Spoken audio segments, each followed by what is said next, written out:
স্তন ক্যান্সারে আক্রান্ত হওয়ার পরও এতটুকু ভেঙে পড়েননি হিনা খান। মারণ রোগ থাবা বসালেও আনন্দ উৎসব থেকে মোটেই বিমুখ নন তিনি। নিয়ম মেনে রোজা পালন করছেন অভিনেত্রী। সোশ্যাল মিডিয়ায় সেই মুহূর্ত শেয়ার করে হিনা লিখেছেন, রমজান মুবারক। আমাকে কেমন দেখতে লাগছে? প্রথম দিনে সেহরি টু ইফতারের জার্নি, আলহামদুলিল্লাহ। সকলের প্রার্থনায় আমাকে মনে রেখো। ইনস্টাগ্রাম স্টোরিতে খেজুরের বাটি হাতে একটি ছবি পোস্ট করে লিখেছিলেন, ইফতারের জন্য তিনি প্রস্তুত। মাছে ভাতে বাঙালি, আর সেই মাছ পেতে আসুন লন্ডন ফিশ নেটে। জি হ্যাঁ, ইস্টহ্যাম পুরাতন টাউন হলের সন্নিকটে আপনার প্রিয় মাছের সম্ভারে ভরপুর।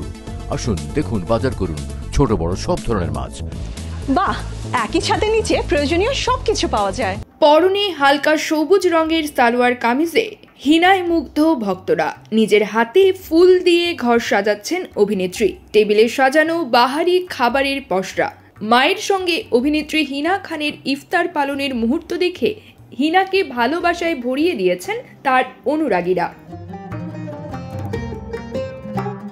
ইনস্টা হ্যান্ডেলে জিমে গিয়ে শরীর চর্চার একটি ছবিও শেয়ার করেছিলেন হিনা। উপোস করে রোজা পালনের মাঝেও নিয়মিত জিমে যাওয়ার অভ্যাসে বদল আনতে চান না হিনা। ছবি পোস্টের ক্যাপশনে লিখেছেন, আমি ডেইলি রুটিন মেনে চলার চেষ্টা করছি।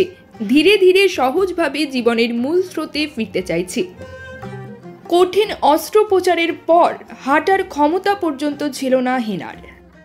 News desk, UKBD Times.